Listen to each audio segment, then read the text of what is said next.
The inspiration comes naturally, but I put a lot of time and effort into everything I do, and to the point that I do nothing else. I mean, I wake up in the morning and I work creatively all day on all future things that I'm doing. So what's a day like? You're thinking about? I wake up in the morning and I get on my computer and I have files, lists of references, and I have reference boards with all of my materials on them. And I basically call the House of Gaga all day and argue with them about what I want to do while they tell me, you can't do that. And I say, yes, I can bleed to death on domestic television if I want to. So, you know, for me, it's all about, you know, being provocative is not just about getting people's attention. It's about really saying something that affects people in a real way, in a positive way. Right. So all the things that I do in terms of the fame and in terms of the fame monster, it's meant to sort of make it a bit easier to swallow this kind of horrific media world that we live in. I like to know that I can define my fame and define my beauty for myself. If you are always changing what you do based on what other people say, you completely lose yourself. Pop record, that's who I am, and I will always be that way. Relentless and fearless and vicious. Making it is important, but it's not more important than keeping plans with your grandma and your dad. I put a lot of time and effort into everything I do, and I was really blessed and lucky to get in. I got in very early. I was 17, and I was one of 20 people in America that got into the school early.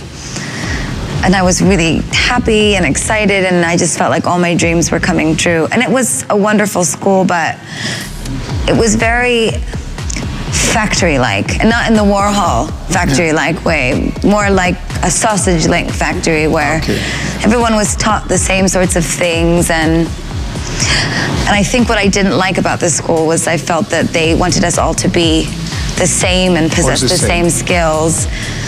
And I had something very different inside of me. To the point that I do nothing else. I just always felt famous. That's what my first album was really about, is that fame comes from within inside of you, and it's not something that you obtain. And I still feel that way in a lot of ways. I like to know that I can define my fame and define my beauty for myself, which is why I'm so vigilant and relentless about my image and my music. Is I will not allow, no matter how successful I become, for the public to define or indicate what it is that I create or what it is that I believe is beautiful or what I believe is a hit.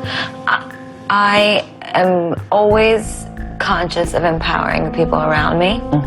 I want everyone in my team to know that they all play the same equal part that I play in making everything happen that happens every day. It inspires me, and I'm inspired not just by, you know, what I see in terms of the future of music or tech or fashion.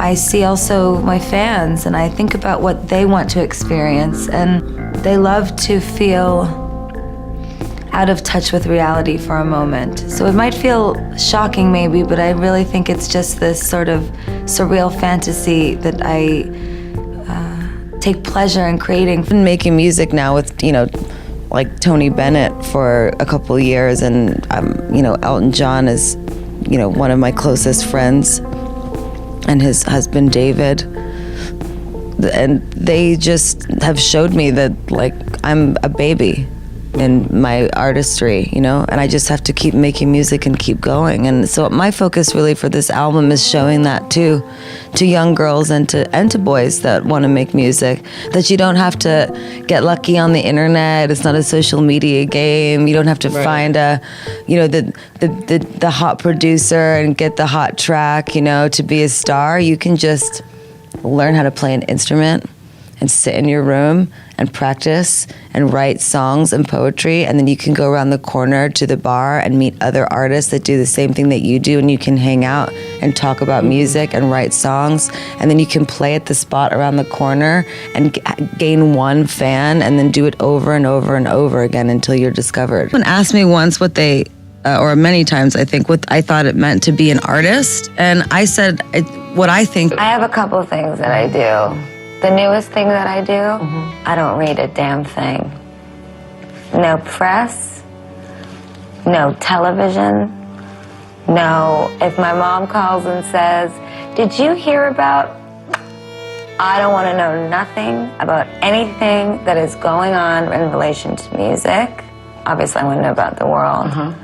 I shut it all off. And I'm in other than this interview, Oprah, I do not intend to speak to anyone for a very long time. This is my moment for me to experience a rebirth with my own music. I have to shut it all out. The noise. You know the noise. The noise, it's loud. You have to cancel out the noise and remember that it's your thoughts that matter. You're so smart. You are very wise. Well, you are one. No, that's how you do it. That is how you do it. You have to. An artist needs essentially more than discipline or even talent, is a perspective. So if you are always changing what you do based on what other people say, you completely lose yourself and you become just, something that's constantly affected by what's around you as opposed to stable and your own and like autonomous in your identity. Hard work and discipline and rehearsal, and that's always the most thrilling way to earn applause. And everything that you've seen me do, I've always rehearsed a lot for it. So there's a lot of passion that goes behind it. I just learned how much more wise I am now, and how much I've learned, and how important family is, and friendship, and how your career and making it is important, but it's not more important than keeping plans with your grandma and your dad, and making sure that you are on time, for your mom's event that she's doing, whatever it is that you're working on. That's what I've really learned going into my, leaving my 20s, is that it was time to have more balance. I know it's there, Yeah. but can I open it? It's not the same as just writing a song. It's writing the next. It's writing the next chapter of whatever lobe is in my brain that's waiting to be unlocked. And if people think I sound narcissistic, it's fine, because Oprah, it's all I've got. In my life. You left. My mother cried, and my father said, "You have 1 year and you have to support yourself." And I said, "Okay." For me, I was never interested in anyone taking care of me. I mean, I even had a job when I was 15 years old. Because I liked to be independent. I liked to do things on my own terms. So I left school and I got like 3 different jobs, and my dad paid my rent for 3 months. And then when the 3 months was up, I had to pay. And it was great. It was wonderfully liberating. There's always that pressure, but the best thing about it is it's only a door away. It's like I've got the first album door. It was open. It's great. Door stays open. You work. I see it like a hallway. My creativity. I see it's a hallway with wooden doors. The first door is open. That's that album. You walk down. There's another door. That's the next album.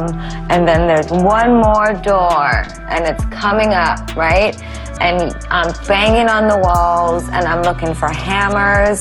I'm trying to figure out where the machine guns are. I'm looking for. I just want to get to that freaking door. So I walked down that hallway, and it happened recently.